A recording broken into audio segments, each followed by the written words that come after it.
Ayo kita baca Kejadian 1:26. 1, 2, 3.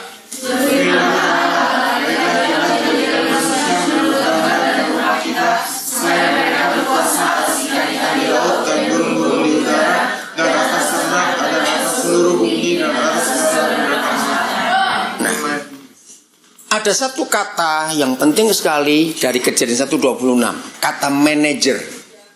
Tahu manajer? Apa itu? Pengelola. Sungguhnya apa manajer, Angelin? Nah di situ nggak ada, di situ nggak ada. Apa? Cingli. Manajer, pengelola. Nah, waktu Papa berfirman di ayat 26 Kejadian 1, manusia itu belum ada. Itu baru rencana bahwa ayo kita buat manusia yang seperti kita. Itu Papa berkata. Tujuannya apa? Supaya jadi pengelola bumi ini, manajernya. Nah, dua hal yang penting. Manusia butuh air tidak? Betul? Untuk dapat air perlu apa? Hutan. Loh iya atau tidak? Masa orang minum air laut? Loh iya atau tidak? Manusia butuh air. Untuk dapat air perlu hutan. Nah, di hutan ada rumput atau ada tikus? Atau ada pohon? Nah, semua kertas tisu itu dari pohon. Maka itu kalau pakai tisu harus hati-hati. Juga kalau pakai air. Dua hal. Yang mandinya terlalu lama, mulai hari ini bertobat. Waktu kita lagi keramas atau pakai sabun di badan, matikan air. Ya, waktu kita sikat gigi, gosok gigi, air tidak boleh mancur terus. Awas. Saya senang selama beberapa hari ini, saya belum jarang lihat, ternyata congkok sudah cukup maju. Lihat flashnya, begitu flash, ya tekan klosetnya, toilet, keluar sedikit airnya. Itu bagus sekali. Dan ini hemat. Kalau saya perhatikan, itu kurang dari 1 liter waktu nge-flash pertama itu. Nah, padahal toilet yang lama-lama paling itu 5 liter sekali keluar. Itu bukan toilet Jerman. Oh, Jerman itu. Oh ya, berarti China beli dari Jerman. Dan itu hebat. Jadi lagi sekali menurut Kejadian 1:26 kita ini manajernya bumi. Ya harus jaga lingkungan baik-baik, environment kita harus kita jaga. Jadi apa? Cingli ya, manajernya bumi. Siap untuk itu? Kalau hari ini jangan pakai tisu sembarangan. Tadi saya ke toilet sebelah. Aduh, ini tisu masih bersih, dibuangin begitu panjang-panjang lagi. Mas ya. Saya ngajari semua anak-anak saya kalau pakai tisu 1 lembar itu saya pakai sampai habis semuanya. Artinya halaman pertama selesai saya lipat, halaman kedua terus itu sampai kotor baru dibuang. Setuju ya? Ya kalau enggak ya kalian perusak bumi dan itu jadi musuh Tuhan. Bumi ini milik siapa? Bukan milik papamu ya. Milik siapa? Milik Tuhan. Nah kita harus jaga. Oke. Yesaya 24 ayat 5. Siapa yang merusak bumi ini? Ya ini sedikit intermezzo dulu supaya kita semua jadi manajer bumi yang paling bagus. Saya mengajari istri saya, anak-anak saya semua kalau kami nginep di hotel, ya, nginep di hotel, malam keempat selesai kami tidur, baru besok pagi handuk dan spray boleh diganti. Sebelum 4 malam dipakai saya melarang ganti. Nah ada orang sombong, bukan kami sudah bayar. Oh saya mau tempeleng orang ngomong begitu. Apa dengan duitmu kamu bisa menyelamatkan bumi? Kalau tiap hari ganti spray, tiap hari ganti handuk, merusak enggak deterjen itu? Merusak. Air dibuang hanya untuk cuci. Toh badan-badan kita sendiri kok. Kenapa harus diganti? Saya marah. Orang pakai handuk diinjak-injak di bawah, saya marah betul. Kamu harus ingat, air itu enggak ada artificial, tahu katanya. Apa bisa dapat mengganti air? Enggak ada. Nah, udah silakan baca. Yesaya 24 ayat 5. 1, 2, 3. Bumi cemar karena penduduknya, sebab mereka melanggar undang-undang, mengubah ketetapan dan mengingkari perjanjian Allah. Nah, Angelina tolong baca cungunya. Yesaya 24. Apa itu cungunya Yesaya? Ya, dengar dulu. Penduduk bumi itu binatang atau manusia? Yang disebut penduduk bumi itu siapa? Binatang atau manusia? Manusia. Kalian percaya bahwa binatang itu jauh lebih ngerti environment, lingkungan daripada manusia. Betul tidak? Udah ketemu Angelin? Yesaya 24 ayat 5. Yesaya 20, tunggu ya, biar Angelin baca sungguhnya. Yesaya 24 ayat 5. Yang keras Angelin, dengerin. Ada yang sama atau ada yang beda enggak? Ya ini cara kita belajar Alkitab dengan bahasa-bahasa yang lain. Ya, yang kuat suaranya. 1, 2, 3. 地被其上的居民污秽，因为他们犯了律法，违背了律例，背了永约。 Sama penduduknya. Ada kata itu? Betul nggak? Angelin, ada kata penduduknya? Siapa itu penduduk bumi? Manusia. Ternyata manusia ini merusak bumi, bukan binatang. Global warming itu bukan karena binatang, karena manusia nggak bertanggung jawab. Ya, ini yang kita harus jaga. Siap mulai situ? Mau belajar mulai hari ini ya. Sayangi environment karena kita manajernya bumi ini, karena papa kita yang menyuruh kita menjaganya. Jangan melanggar aturan, jangan melanggar undang-undang, jangan melanggar perjanjian abadi yang sudah diikat oleh Tuhan dengan manusia sejak Kejadian 1 ayat 26. Oke ya? Bahkan saya punya konsep, kalau saya cuma 1 malam di sebuah hotel, ya karena besok harus pergi lagi, saya akan matikan AC dan saya akan tidur tanpa membuka bed cover atau apa. Bantal pun saya nggak akan pakai karena cuma semalam. Sayang buat saya. Dan saya akan beritahu pada pihak hotel, jangan diganti ya, karena saya nggak pakai itu. Saya cuma tidur di atas. Itu cuma semalam berapa jam saja kok. Nah, mungkin bagi yang baru dengar kali, kok aneh? Bukan aneh. Bayangkan tidur cuma berapa jam. Spray, sarung bantal, selimut, bed cover, apa itu? Selimutnya dicuci, itu kan sayang sekali. Betul? Nah, saya pun nggak mau pakai. Terus saya bilang nggak pakai, nggak boleh. Walaupun saya tiap kali mau tidur, saya pasti mandi dulu. Ya, kenapa? Kalau saya malam tidur, pagi saya nggak perlu mandi. Gosok gigi perlu, jangan lupa itu. Karena malam sudah tidur, sudah mandi dan pakai AC nggak ada keringat. Itu ya. Nah ini caranya. Oke, kita kembali ke Kejadian 1:26. Ada kata berkuasa. Kejadian 1:26. Angelin tolong bacakan kata berkuasa sungguhnya apa? Kemarin Pastor Rudi sudah memberitahukan kingdom. Sehingga singkatannya kingdom itu apa? King and dominion. Nah di dalam bahasa Inggris ada kata dominion di Kejadian 1:26. Nah saya mau tahu sungguhnya apa? Kejadian 1:26. Baiklah kita menjadikan manusia yang serupa dengan pandangan kita supaya mereka berkuasa. Apa kata dominion? Ya enggak, sungguhnya Chris. Mandarinya apa Chris? Baca yang keras. Ya. 1:26. Sensuo ya. Bukan Allah. Sen. Tuhan. 我们要照着我们的形象，按着我们的样式造人，使他们管理海里的鱼。 Teman Kwanli. Kwanli. Apa itu Kwanli? Mengatur. Manage ya, itu kata mengatur. Nah oke, nanti kita bahas woman. Kita nanti kita bahas itu. Nah, untuk menerima kuasa, ya, menerima otoritas, itu perlu apa? Kuasa, otoritas. Contohnya, ada pemilihan presiden. Nah, begitu menang, maka untuk dia punya otoritas jadi presiden, punya kuasa, punya kwanli, ya, itu perlu apa? Pengesahan. Apa bahasa pemerintahnya? Pelantikan. Ingat ya? Nah, saya mulai mencari waktu itu. Kalau kita diberi mandat, diberi otoritas, diberi kuasa, ya, untuk mengatur kwanli tadi itu, saya cari kapan Tuhan melantik kita. Harus tahu nggak itu? Karena tanpa pelantikan, tanpa pengesahan, orang itu nggak punya kuasa. Saya beri contoh. Kalau ada pemilu, ya saya nggak tahu sistem pemilu di Tiongkok gimana, tapi yang di Indonesia atau negara-negara lain seperti sekarang, Amerika sudah siap-siap untuk pemilihan presiden November 2016. Ya sudah ada berapa calon maju. Nah begitu selesai dihitung, ketahuan pasangan ini yang menang. Bahkan menangnya itu mutlak, bedanya jauh sekali, sehingga tidak ada putaran kedua karena sudah menang.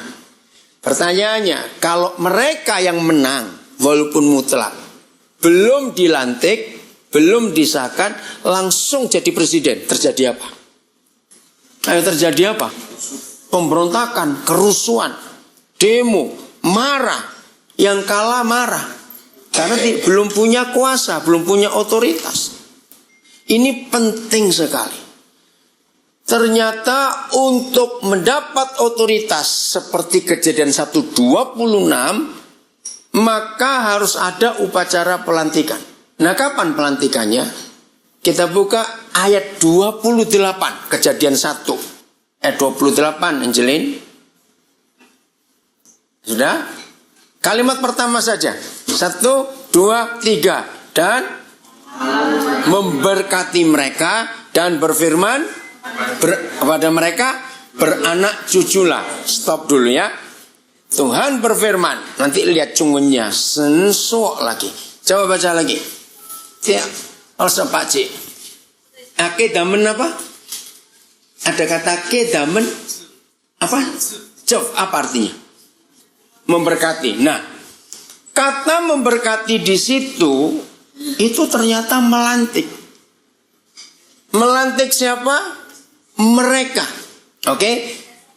Saya gunakan dari bahasa Mandarin. Di ayat 26 ya. Sensuo woman itu berapa orang? Paling tidak 2. Ini masalah. Mengapa tidak dikatakan Tuhan berfirman baiklah aku, tapi mengapa dikatakan baiklah kita? Woman, kita. Terus di ayat 28 damen, mereka. Siapa mereka di situ?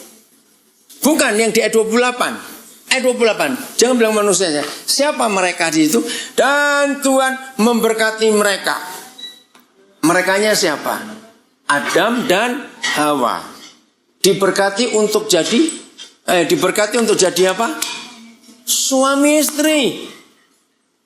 Jadi untuk bisa punya status, punya pangkat suami istri, yang pertama yang mengesahkan, yang melantik adalah Tuhan. Baru pemerintah. Di negara mana saja. Ya, termasuk di Tiongkok. Pastor Rim saya tanya. Di Tiongkok pun harus pemerintah mengesahkan ini pernikahan. Ya, semua negara. Di negara Islam juga. Karena ini aturan. Ya, walaupun ini negara komunis di Tiongkok, di Arab negara Islam, Malaysia juga. Orang menikah, pemerintah negara ikut mengesahkan. Hebat bukan? Ayo kita belajar. Setelah disahkan, dilantik tadi, baru ada perintah beranak cucu. Artinya begini. Tidak boleh ada seks before marriage. Catat itu baik. Aturannya jadi suami istri lebih dulu, baru boleh jadi papa mama. Jangan jadi papa mama dulu baru jadi suami istri. Itu kucing, anjing, babi, kuda dan sejenisnya. Artinya itu aturan. Maka itu mengapa iblis dari hari pertama kita sudah belajar tentang keluarga, bukan? Jadi siapa yang paling dibenci oleh iblis? Ayo, siapa yang paling dibenci oleh iblis? Masih ingat? Keluarga. Paling dibenci. Nah, menurut Kejadian 1:28, iblis sudah punya cara untuk merusak keluarga, rusak dari mulai, dari startnya. Ngerti ya? Permulaannya harus dilantik dulu. Jadi apa? Ayo, jadi dilantik jadi apa? Suami istri. Untuk menerima apa? Menerima apa? Apa sih yang tadi? Menerima kuasa, menerima manajer tadi apa? Kuan li. Ya itu dia. Lalu baru ada seks. Nah ini yang dirusak oleh iblis. Kalau nanti kalian pulang ketemu dengan banyak gembala, pendeta, tanya mereka. Di sini ada Pastor Lem, ada Pastor Rudi, tanya. Buat kami ya, para hamba Tuhan, para pendeta ini, yang paling berat, yang paling sulit, itu kalau melayani masalah rumah tangga. Apalagi waktu mereka pesta kami nggak diundang, waktu mereka ribut kami diundang. Itu menyakitkan, ada nih guyon aja nih guyon. Betul lah Pak Salim ya. Itu paling berat sudah. Itu bisa berhari-hari kalau menyelesaikan. Aduh sudah. Karena dua-dua saling ngotot. Nah suatu hari saya bilang gini, Papa saya ini capek. Kalau harus ngurusin keluarga orang yang saya nggak tahu juga. Aduh, karena saya harus ikut campur. Kenapa? Saya paling tidak suka anak-anak menderita. Maka itu catat ya. Kalau kalian menikah nanti, jaga. Apapun alasan kita berdua bertengkar, papa mama ya, apapun alasannya, sepele maupun besar, merasa benar ataupun salah, ingat, korbannya pasti anak-anak. Setuju? Tiap kali papa mama bertengkar, yang jadi korban pasti anak-anak itu nomor satu. Baru yang lain-lain. Maka itu walaupun saya nggak begitu kenal, tapi begitu tahu ada keluarga berantakan, saya harus ngurus. Karena saya kasihan anak-anak itu. Ingat, anak-anak sebelum lahir sempat nggak buat proposal dulu ke papa mamanya, tolong lahirkan saya dong. Ada begitu? Nggak ada. Maka itu hal yang paling menyakitkan dalam hidup, bukan ditipu teman, bukan difitnah, bukan disakiti, dikhianati. Hal yang paling menyakitkan dalam hidup, catat, kalau yang melahirkan kita itu yang menyakiti kita, itu sakit betul-betul. Setuju saya ngomongin? Loh ya atau tidak? Kalau papa mama menyakiti kita sebagai anak-anak, itu sakitnya dalam. Karena kita kan gak minta untuk dilahirkan. Kalau kita minta untuk dilahirkan, kita disakiti, ya risiko dong, kamu yang minta kok. Ngerti ya? Maka itu jaga. Ingat firman ini mulai hari ini. Sebab satu hari kalau hari itu tiba kalian menikah, jangan sampai. Walaupun Tuhan tidak pernah menjamin rumah tangga, keluarga nggak ada masalah, nggak ada. Selalu ada gesekan. Ingat kemarin kita belajar satu-satunya hal, satu-satunya orang yang mau menikah dengan dapat yang cocok menikah dengan siapa? Mayat, jangan lupa. Jadi selama kita menikah tetap nggak ada masalah. Tapi jangan bertengkar terus. Ya kita belajar. Nah akhirnya saya bilang gini, Papa beri saya satu ayat saja. Ya saya minta, saya nggak mau bertele-tele begitu ya. Satu ayat saja. Supaya kalau saya menerangkan itu gampang. Kenapa sih ada rumah tangga bertengkar termasuk rumah tangga pendeta? Bahkan di Indonesia berapa minggu yang lalu, wah gempar. Ada satu pendeta, pemusik hebat, pengkhotbah dia, pengarang lagu, ceraikan istrinya. Bayangkan, wah ribut itu. Sampai di kalangan Islam pun orang tahu, ini orang terkenal sebenarnya, itulah contohnya. Nah saya tahu betul keluarga pendeta ini. Ya karena ini. Nah saya bilang, Tuhan beri saya satu ayat saja yang menunjukkan setan itu masuk dalam keluarga itu sejak kapan. Ternyata ayatnya Kejadian 1:28 ini. Wih, saya kaget. Jadi begini, apapun alasannya, sex before marriage, hubungan seks sebelum disahkan, apapun alasannya, itu setan masuk. Ketika saya dapat ayat itu, saya bingung. Wah, gimana cara saya ngomong pada orang-orang itu? Masa saya tanya, kamu buat seks dulu sebelum menikah ya? Ya malu dong orang yang tanya begitu. Ngerti gak maksudnya? Saya kan jadi gak enak. Saya menawar lagi, Tuhan masa gak ada ayat lain yang menunjukkan kapan iblis masuk di pernikahan manusia? Gak ada. Satu-satunya pintu masuk iblis ke sebuah rumah tangga ketika belum pelantikan sudah memerintah dulu. Kan tadi bilang di demo bukan? Kerusuhan, kacau. Kalau belum dilantik walaupun sudah menang pemilu, itu bisa kacau. Akhirnya semua rumah tangga, baik warga pendeta maupun yang bukan, mereka mengaku kami ada seks sebelum menikah. Nah itu dia rahasia, iblis masuk. Maka itu jaga diri kalian. Ingat, satu-satunya buku yang menulis tentang anak sulung. Sungguhnya apa anak sulung? The firstborn. Apa sungguhnya anak sulung? Siapa tahu? Bukan anak pertama loh. Ishak itu anak sulung, bukan anak pertama. Nah, sungguhnya apa? Pak Saudara tahu? Anak pertama belum tentu anak sulung. Nah, bingung bukan? Saya juga kaget waktu dapat itu. Anak sulung hanya lahir lewat seorang perawan, lewat seorang gadis. Maka itu Papa di surga bukan iseng menciptakan apa saja di hidup kita. Setuju saya ngomong ini? Semua yang Papa buat di hidup kita itu punya arti. Betul tidak? Contoh kecil-kecil apa? Kuku. Penting gak ini kuku? Apakah Tuhan iseng menciptakan kuku? Coba kalau dicabuti semua kita gak bisa makan, gak bisa nulis itu. Kuku. Betul? Gak garuk-garuk. Betul, gak garuk-garuk. Iya tau betul. Iya, alis. Ada artinya gak Tuhan ciptakan alis? Ini bukan hiasan. Memang kalau dicukur gundul jelek-jelek mukanya orang itu jadi apa? Tapi ini punya fungsi. Tahu ada fungsinya jadi talang. Iya, supaya mata kita nggak rusak. Apa? Kalau tipis, tetap talang itu supaya kotoran nggak masuk ke mata. Ya, nggak cuping, tahu kok cuping telinga. Angelin, cunggunya apa? Ini yang di sini nih, lebih ini. Saya dulu pernah tanya, kenapa sih Papa mesti kasih lebih dikit ini? Kenapa? Itu kan cuma dikit aja.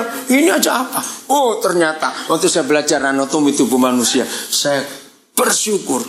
Ini punya dua fungsi. Satu untuk peredam suara. Karena suara yang masuk, kalau nggak ada cuping ini, langsung duar, oh jebol di gendang. Maka itu waktu dia mau masuk, dia harus minta visa. Tahu kata visa? Minta visa ke cuping ini. Ternyata suara itu bisa turun sekian desibel. Hebat sekali. Fungsi kedua dari cuping adalah keseimbangan. Jangan coba kamu ya. Coba potong satu, nanti kamu bisa miring-miring gini. Hebat loh, kok tertawa kamu bilangin. Makanya itu belajar, baru tahu. Ini cuping. Terus lihat, kenapa semua telinga ada seperti mangkokan nggak di belakang ini? Itu pun bukan karena Tuhan iseng. Itu peredam lagi. Jadi sebelum masuk, maka diredam di yang apa ini? Mangkok tahu ya? Ini luar biasa papanya. Apalagi selaput darah, keperawanan yang perempuan miliki di rahim. Apa sungguhnya keperawanan? Selaput darah apa gadis? Virginity. Inggrisnya virginity. Penting kalian harus tahu. Apa? Ayo siapa yang tahu? Pastor Dalim, apa itu keperawanan? Sungguhnya apa? Oh iya. Oh Maria dokter tuh. Kok kecil bener? Oh calon. Ya pasnya kalau gede-gede gimana Mbak Dia nanti? Apa itu? Bahasa sungguhnya apa? Nggak tahu. Sambil mikir ya. Lupa. Ada kamus nggak lihat? Kayak kamu Mbak Kamus apa Mbak Kamus? Apa? Cencau. Betul gitu? Ngerti?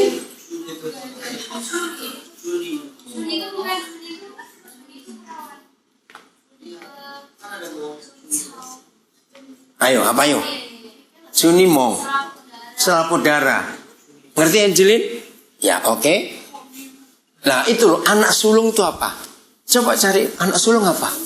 Cik Mimi. Sungguhnya apa? Penting itu kalian tahu. Apa anak sulung? Ishak itu kan anak sulung. Tuhan Yesus itu anak sulung. Coba gini aja, lihat ayat yang apa? Dikatakan Yesus itu sulung. Anak sulung itu Roma 8. Coba lihat Roma 8 ayat 29. Dikatakan Yesus itu anak sulung.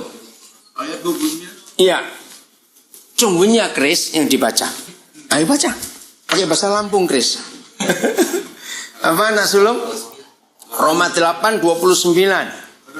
Itu tuh di situ adalah kitab Inggris Mandarin. Kok hilang semua kemana kitabnya sudah nggak ada? Oh, dipakai Stefanus semua. Ada Roma 8 29. Changsi. Anak sulung, betul itu? 8 29.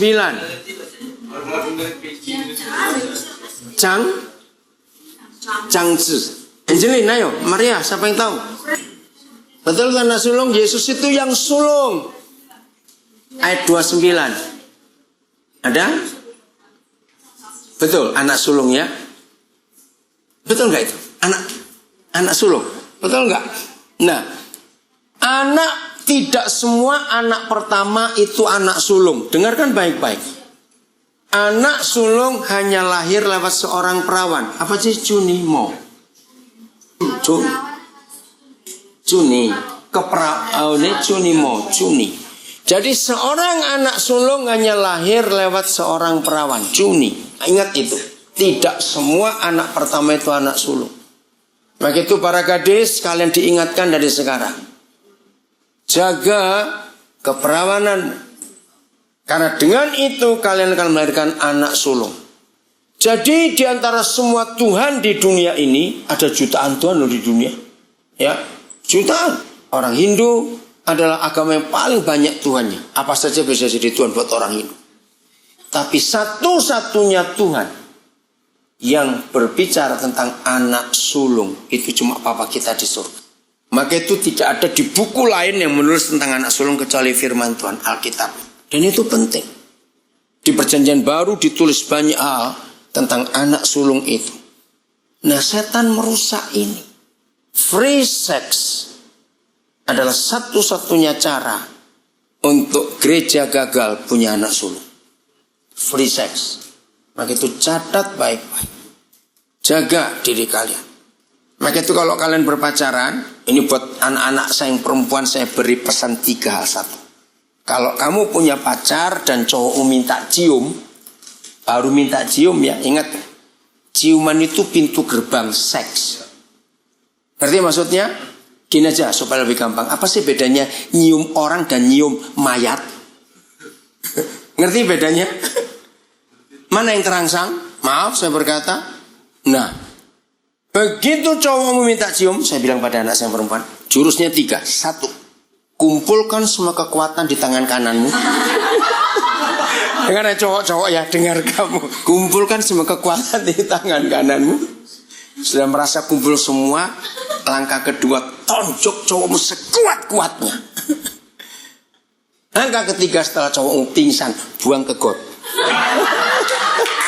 Lempar ke got sana, ke selokan, lempar.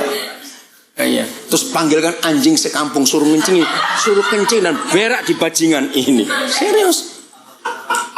Hei, Eman, kenapa? Serius. Karena kalau seorang cowok saya minta cium, sudah salah dia. Sudah salah. Ingat itu baik-baik ya. Jangan. Apalagi gandengan tangan. Oh, saya larang betul kalau masih pacaran. Kenapa? Orang yang sedang jatuh cinta, ini 10 jari tangannya ada strom 240.000 volt. Loh, betul enggak? Ini orang jatuh cinta. Sama halnya, apa bedanya gandeng pacar dengan gandeng mayat? Ayo, mana yang kesetrum? Kenapa? Horor. Ngerti enggak? Nah, manusia itu kurang ajar. Ingat, manusia ini kurang ajar begini. Kalau ada 1 kali, dia puas enggak? Akan lanjut. Setelah gandengan tangan, pasti enggak akan puas. Mulai pegang pundak, pegang mana, saya tonjok kamu. Awas. Betul nggak? Setuju nggak saya ngomong ini? Nah, tapi satu kali ada anak muda yang bantah terus. Terakhir gini om. Kalau nyebrang jalan bagaimana? Wah, ini anak muda kurang ajar. Saya bilang ada zebra cross. Saya bilang gitu. Suruh jalan sendiri. Oh, di kampung saya nggak ada zebra cross. Wah, ini gimana saya jawabnya ini anak? Oh, Tuhan kasih saya hikmat luar biasa. Boleh kamu gandeng kalau pacarmu nenek. Nenek. Ngerti maksudnya? Kenapa nenek perlu digandeng? Nah, itu dia. Masa kamu pacaran sama nenek?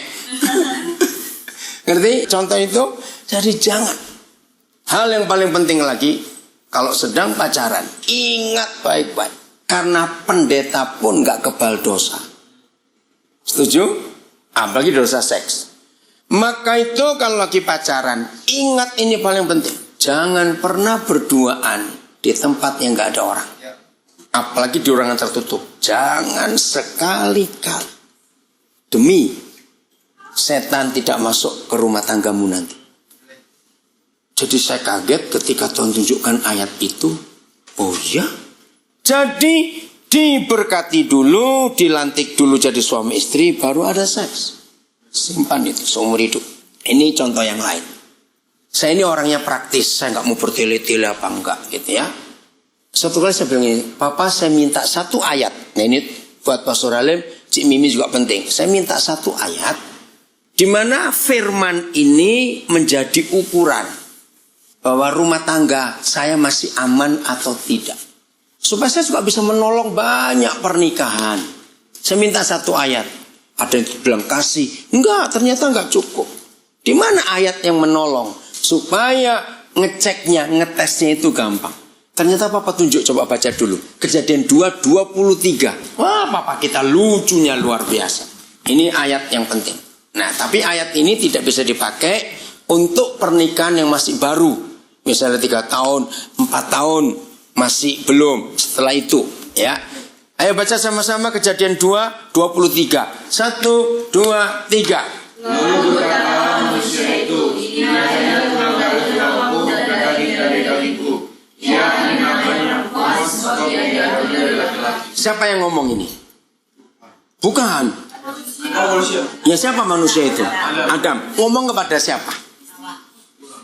Iya, kepada Hawa, istrinya. Angelin, lihat sungguhnya. Kalimat kata pertama, Indonesia bilang inilah dia. Itu sungguhnya bilang apa? Taran suo. Oh, cuma gitu aja. Begini, kalau ada orang berkata inilah dia, itu menunjukkan apa? Enggak apa-apa, antusias, betul. Apalagi inilah dia. Kenapa? Betul. Ada kata sukacita, antusias, surprise, kagum. Ya, karena gini, mungkin nggak ada orang ngomong ini, inilah dia. Ada nggak orang ngomong seperti itu? Nggak ada. Jadi kalau inilah dia gimana? Oh, inilah pokoknya surprise. Ada nggak cunggunya di situ? Ada nggak? Ayo, ada?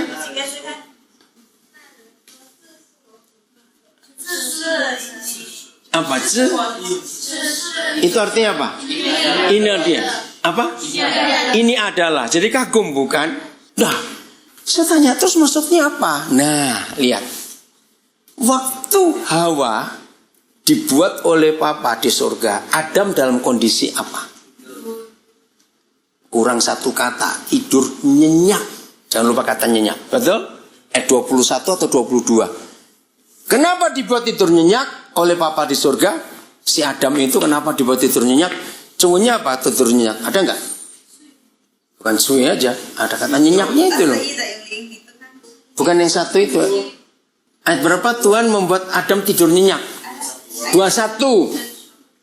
Apa sungguhnya? 21. Jen sui. Jadi apa? Tidur nyenyak ya jen. Ya ingat ya. Tidur nyenyak.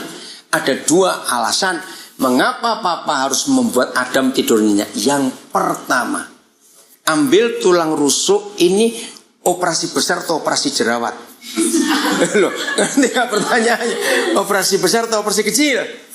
Besar. Jadi biosnya harus bios lokal atau total? Nah, kalau bios lokal Adam gimana? Kesakitan ternyata. Tuh bisa ditendang begitu nanti. Itu alasan pertama mengapa tidur nyenyak jensui, ya, karena itu operasi besar. Nomor 2, kalau Adam nggak dibuat tidur nyenyak, jadi tidurnya kayak apa?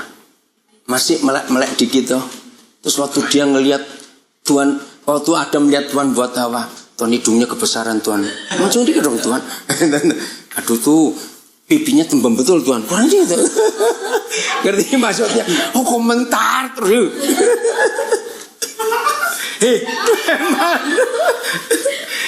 Kamu tuh kenapa? Oke, maka itu supaya gak banyak komentar, diam kamu sudah, gitu Tuhan bilang pada Adam. Nah, ini sekarang.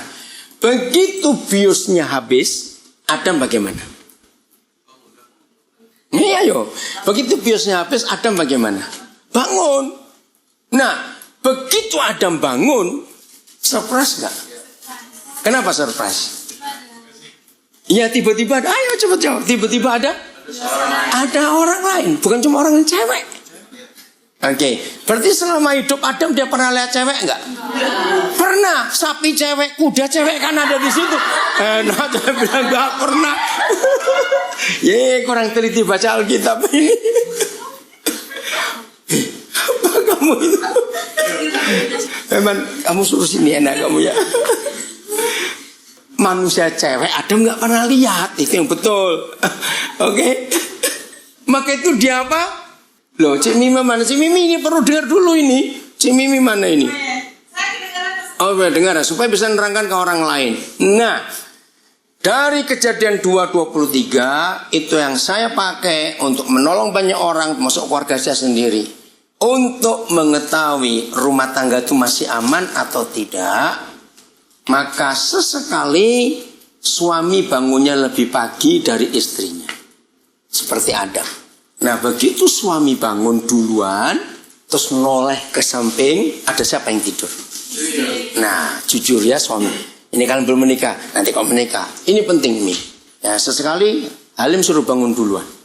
Begitu suami bangun, kan masih ada seonggok daging tergolek di situ. Masa onggok daging toh? Kalau nggak apa? Siapa itu? Ayo, siapa itu? Istrinya. Nah, suami-suami dengar ya. Suami-suami dengar. Jujur. Begitu kita melek terus kan begitu kalau bangun toh, terus begitu kita noleh, jujur. Lo iya toh. Nah, begitu suami noleh, lihat ke samping, apa reaksi pertama? Yang keluh, siapa kamu? Siapa Indra? Bukan kok siapa kamu. Enak saja. Pokoknya reaksi pertama seorang suami ketika dia terbangun dan lihat istri masih tidur, itu apa? Belum tentu. Belum tentu. Senyum. Nah, itu yang menentukan rumah tangga ini masih aman atau tidak. Kalau seorang suami begitu bangun, dia surprise, wow, istri yang luar biasa. Nah, rumah tangga. Tapi kalau dia bangun, itu gemuknya kamu. Awas. Kaget lagi.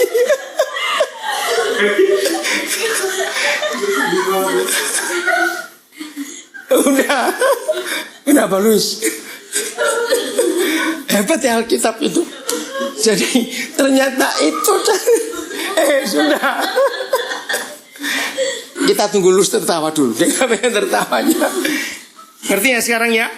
Nah, itu cara kita belajar Alkitab untuk melihat kebenaran yang sederhana. Amin. Sangat simpel. Nah, Maria udah. Enggak suruh pindah ya, Tuhan suruh pindah nanti. Hebat ya Tuhan kita. Nah, jadi jangan kita mengizinkan kejahatan ada di pernikahan kita. Oke?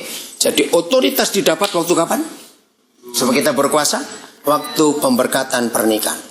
Maka itu jangan anggap enteng. Jangan anggap murah. Bahwa pemberkatan pernikahan itu betul-betul penting di hadapan Tuhan. Malaki 2:14. Kitab Perjanjian Lama terakhir, Angelin. Malaki pasal 2 ayat 14 sebelum Matius. Malaki 2:14. Perjanjian Lama. Nah, ayo. Malaki 2:14. Ayo kita baca sama-sama. 1, 2, 3. Dan kamu bertanya, oleh karena apa? Oleh sebab Tuhan telah menjadi saksi antara engkau dan istri suamimu, yang padanya engkau telah tidak setia, padanya engkau masuk menjadi istri perjanjian. Nah, kata penting di ayat itu, nanti Angelin biar baca Mandarinnya, adalah gini. Aku yang menjadi saksi antara engkau dengan istri masa mudamu. Itu kata penting. Di Alkitab banyak firman yang berkata, aku hadir memberkati. Aku hadir menolong kamu. Aku Yahweh Tuhanmu menyembuhkan kamu. Seperti itu banyak. Tapi hanya satu kali Papa hadir dalam hidup kita menjadi saksi. Itu cuma satu kali. Waktu kita menikah. Ini luar biasa. Maka itu di negara manapun termasuk Sungguh harus ada saksi enggak? Pastor Dalam orang menikah. Ada saksinya enggak untuk ke pemerintah itu? Ada. Semua negara, begitu ada orang menikah, tidak akan sah kalau nggak ada saksi. Untuk meyakinkan bahwa orang ini belum pernah menikah. Ternyata saksi itu datang dari surga. Jadi, Papa kita, Yahweh Tuhan kita adalah satu-satunya pribadi yang hadir menjadi saksi waktu kita menikah. Itu nggak main-main. Pelantikan pemerintah, presiden, gubernur yang sudah menang pemilu, ada saksi nggak waktu pelantikan? Ada. Untuk mengesahkan. Ternyata pernikahan kita pun perlu ada saksi. Bukan cuma manusia jadi saksi, tapi Tuhan kita. Nah, lihat nih di Chung Wen Sun Jing pasti Yehovah. Kata Tuhan. Coba bacakan Angelin yang kuatnya. Saya mau tahu kata saksi apa. Ayat 14. Yang keras, ayo. Terus sudah makan nasi goreng loh Angelin. Ayo. Ya, Yehovah ya.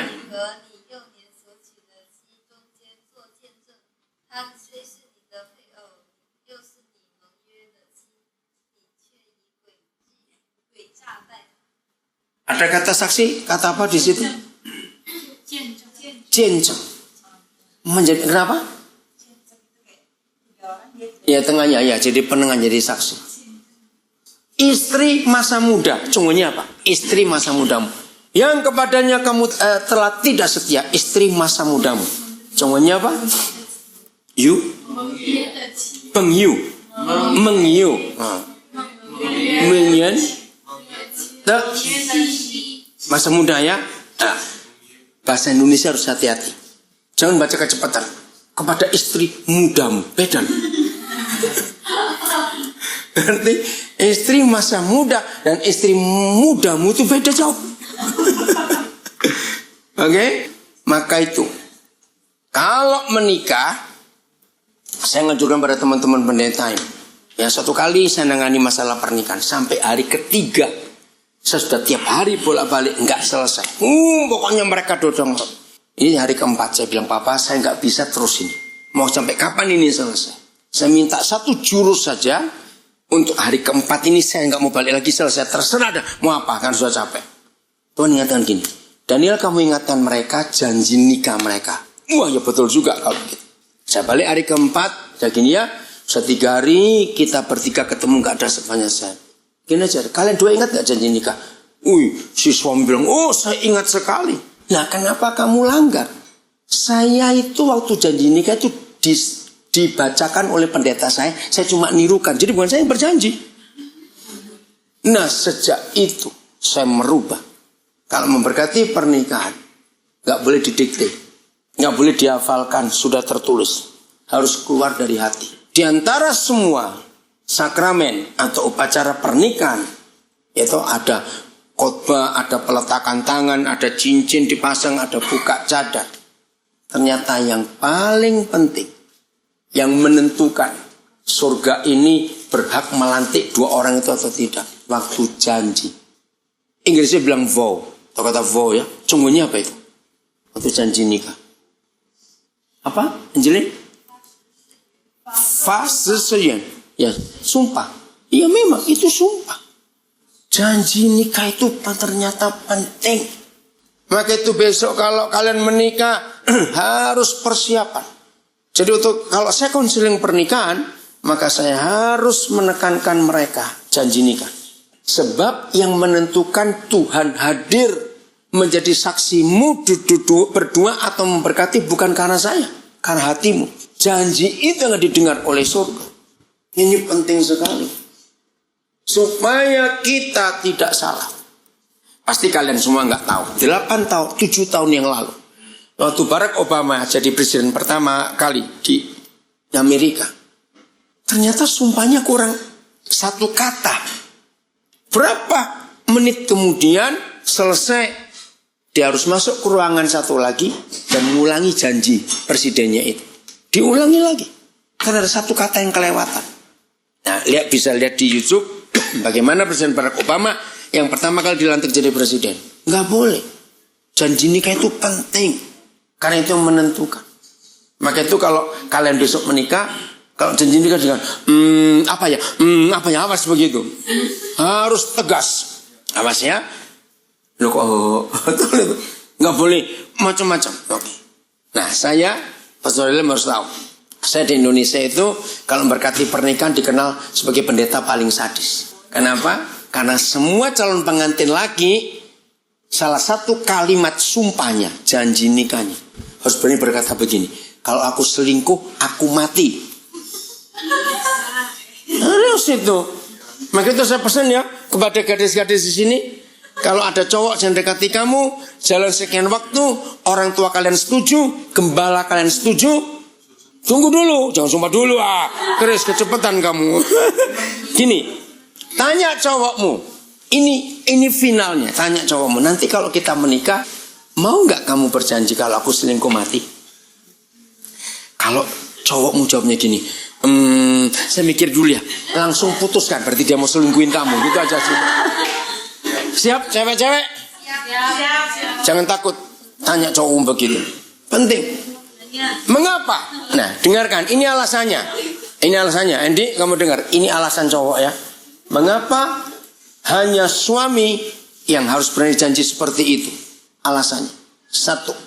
Begitu Tuhan melantik seorang laki-laki menjadi suami, detik itu juga dia mewakili Tuhan Yesus.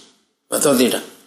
Karena gambaran suami adalah gambaran Tuhan Yesus. Kalau istri gambarannya contoh gereja yang tunduk. Kedua, setelah sekian waktu selesai pernikahan, maka istrinya melahirkan. Begitu, pertama kali anak itu, detik itu juga suami ini jadi papa. Nah, seorang papa di dunia itu mewakili papa di surga. Jadi, hanya laki-laki yang jadi suami dan jadi papa yang berhak mewakili dua pribadi hebat, Tuhan Yesus dan Papa di surga. Maka itu kita lihat fakta dunia. Antara suami dan istri, siapa yang sering kali diganggu iblis?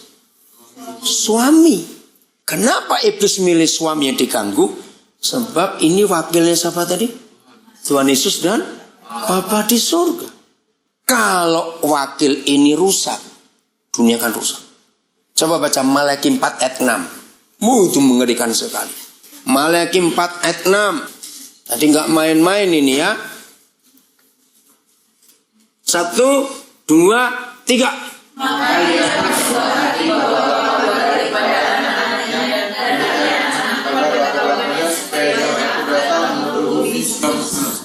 Kesimpulannya, tidak ada ayat lain di Alkitab yang memberitahu kita kapan, mengapa, bagaimana bumi hancur.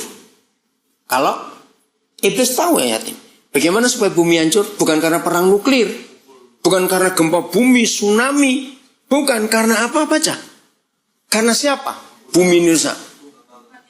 Karena papa-papa rusak. Begitu papa-papa rusak, tidak menyayangi anak-anaknya, hancur dunia ini. Ngeri sekali. Ternyata untuk menghancurkan bumi itu sangat murah dan sangat mudah. Siapa yang dirusak lagi sekali? Papa. Karena Papa itu wakil Yesus dan wakil Papa di surga. Ngeri sekali. Jadi simpan firman ini. Kalau gitu lebih berat jadi suami atau jadi istri? Lebih berat jadi istri atau jadi suami? Jadi suami. Para tanggung jawabnya lebih besar. Ada yang nyesel jadi laki-laki setelah dengar ini? Loh, saya tanya kok. Mungkin ada yang nyesel. Aduh, kenapa aku jadi laki-laki ya? Terus mau jadi apa kamu? Oke? Jadi gak main-main ya. Ingat, kalau gitu nikah itu gampang atau susah? Susah. Pestanya gampang. Gak punya duit, ngutang juga boleh. Tapi membentuk keluarga itu gak main-main. Apalagi laki-laki. Itu yang diincar oleh iblis. Apalah yang bisa membuat anak-anak sakit hati? Bukan mama. Sebagian besar. Baca satu ayat lagi. Kolose 3, 2. Baca sungguhnya dulu Malaki 4 ayat 6. Kata Papa itu apa? Ya. Kata menghancurkan sama memukul bumi sampai musnah. Sungguhnya bilang apa? Yang kuat. Rata sampai rata. Ya hancur toh. Dibuat rata begitu. Jadi papa-papa yang dimusuhi oleh iblis. Oke? Bagian terakhir. Kita kembali ke ayat 26 Kejadian 1. 26. Coba lihat. Kata woman tadi itu. Kita. Bingung gak? Berarti Tuhan ada berapa? Ya tahu lebih dari 1. Nah, siapa mereka? Kenapa kita? Ayat itu yang selalu dipakai oleh orang muslim di Indonesia untuk memojokkan kita. Lihat Tuhanmu banyak itu. Kenapa dia berkata kita? Kok nggak berkata aku? Betul? Nah, kalau kita belajar hari ini tentang papa mama, maka kita akan tahu siapa kita di situ. Baca 27-nya dulu. 27. Kejadian 1, 27. 1, 2, 3. Maka Allah ciptakan manusia itu menurut gambarnya, menurut gambar Allah ciptakan dia, laki-laki dan perempuan ciptakan dia. Jadi laki-laki dan perempuan itu segambar dengan siapa? Dengan Tuhan. Sen, ingat nanti cuma ngomong sen. Lagi sekali. Laki-laki dan perempuan diciptakan menurut gambar Tuhan. Oke, pertanyaannya. Kalau gitu Tuhan itu laki atau perempuan? Teologi berkata Tuhan itu laki. Teologi. Karena ada Bapa kami yang di dalam surga. Nah, kalau Tuhan itu laki. Padahal perempuan juga gambar Tuhan. Lalu kalau Tuhan itu laki saja, perempuan gambarnya siapa? Tuhan kan nggak punya tetangga. Betul? Tahu kata tetangga? Kepi. Tuhan punya tetangga nggak? Nah itu siapa? Ayo, kalau Tuhan laki-laki, yang perempuan digambar siapa? Malaikat? Enggak. Untuk gambar Tuhan kok. Diciptakannya laki-laki dan perempuan menurut gambar. Ini luar biasa. Oke, kalian semua belum menikah. Kecuali kami berempat di sini ya. Dengar baik-baik. Kalau papa mama lagi berdua, nggak ada anak-anak, nggak ada siapa-siapa. Ini kalau mereka ngomong pakai kata ganti orang nggak berapa. Kalau 2 orang, oh mungkin aku. Kita, woman. Ngerti? Loh, kok oh? Jadi begini. Ternyata di surga itu ada papa dan mama. Untuk menggambarkan papa, maka dia ciptakan laki-laki. Untuk menggambarkan mama, dia ciptakan perempuan. Jangan bingung. Karena kata kitanya itu huruf besar K-nya. Kalau kita baca. Oke? Jadi Tuhan itu bukan laki perempuan dalam jenis kelamin, gender. Bukan. Tapi papa dan mama, sifat. Maka itu pernikahan itu dibenci oleh iblis supaya anak-anak tidak punya gambar Tuhan yang lengkap, yaitu papa dan mama. Dalam hukum surga, menikah itu berapa orang? 2 orang saja, laki perempuan. Tapi begitu 2 ini dinikahkan, mereka jadi berapa? 1. Jadi papa mama itu berapa? 1. Berarti walaupun ada kata kita di ayat 26, sebetulnya 1. Kenapa 1? Hanya Alkitab yang mengajarkan, begitu seorang laki-laki menikah, dia jadi suami, fungsinya apa? Saya sudah megang begini, saya nggak tahu. Fungsinya apa? Loh ini loh. Laki-laki begitu menikah, dia jadi suami. Kalau suami fungsinya apa? Ya sudah begini loh. Sebenarnya anak aneh ini. Loh ya saya pegang apa? Ya sudah. Kamu ini kok. Begitu cewek menikah, dia jadi istri. Fungsinya sebagai tubuh. Maka itu kalau nanti kalian menikah, yang cowok kamu akan potong badan. Yang cewek potong kepala. Nah kepalanya cewek ditancapkan ke badannya cowok, itu dikubur. Yang hidup cuma kepala dan tubuh saja. Itu Alkitab. Jadi walaupun kepala dan tubuh beda atau sama ini? Beda. Tapi sama. Karena satu. Bisa tubuh bosan dengan kepalanya, terus di rumah terus dia jalan-jalan. Loh, tanya bisa tidak? Menakutkan. Atau sebaliknya, kepala bosan dengan tubuhnya, terus ditaruh di rumah dulu, dia jalan sendiri. Ngerti? Nah, maka itu dalam Maleakhi 2 ayat 16, sekarang baca lagi.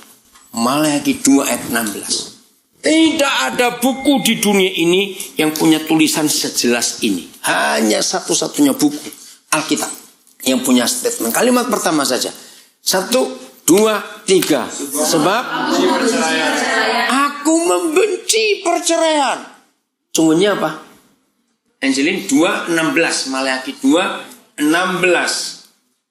2:16. Ayo, yang kuat bacanya Angelin. Ada kata benci? Hen ya. Saudara nggak main-main. Alkitab adalah satu-satunya buku yang ada statement, aku benci perceraian. Hebat sekali Bapak kita. Apa?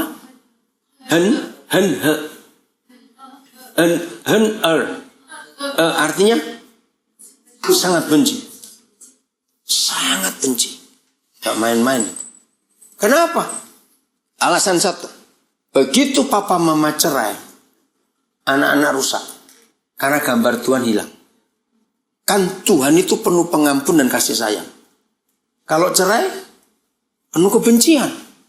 Itu anak-anak rusak. Ingat tadi video yang ditayangkan oleh Pastor Rudi. Dengan anak sekecil itu. Bisa nasihati papa mama. Untuk berteman lah, jangan ribut. Itu luar biasa. Kenapa? William? Henwu. Bedanya apa itu? Sangat benci gitu ya. Enggak senang. Nah tadi Hen-er ini apa?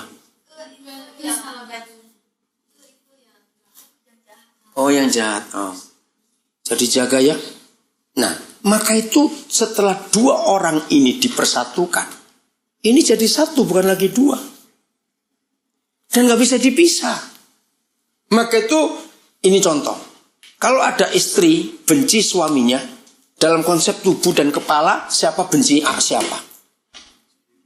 Bukan. Kalau ada istri, benci suaminya. Jadi, siapa benci siapa? Tubuh, benci kepala. Begitu pula sebaliknya. Kalau ada suami, benci istrinya. Berarti siapa benci kepala, benci tubuhnya. Jadi apa itu?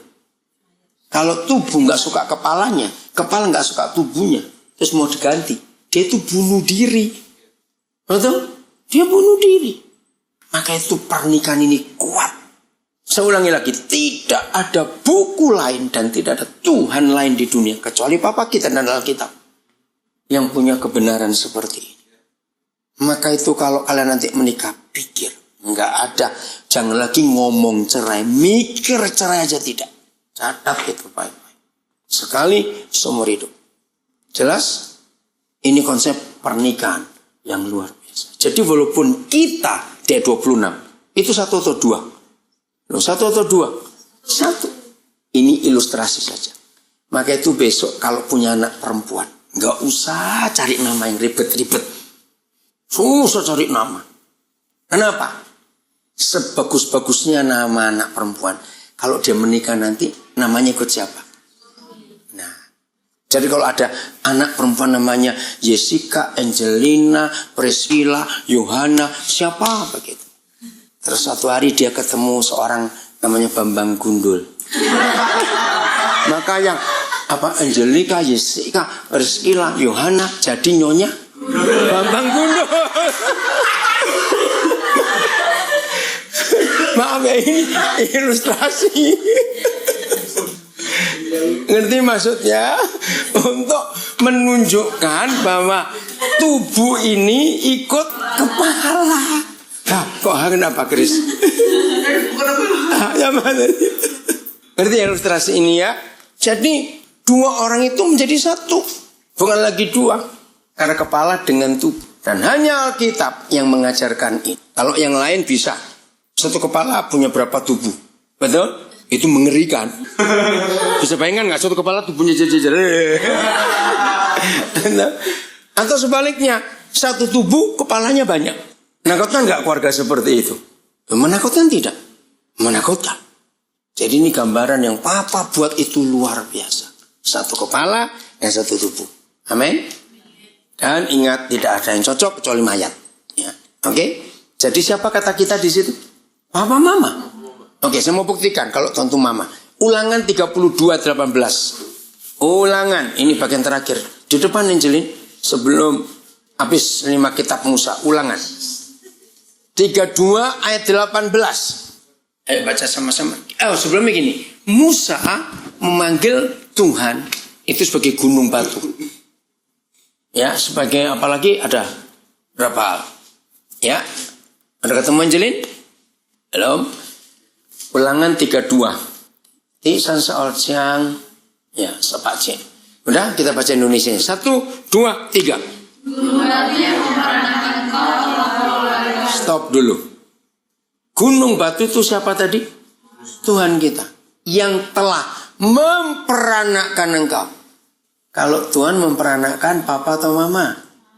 Jangan sampai ada papa punya anak. Keluar dari mana itu? Masa ada papa hamil?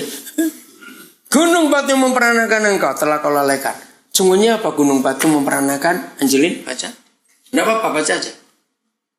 Cukup sampai situ. Ada kata melahirkan, memperanakan. Sang, itu apa?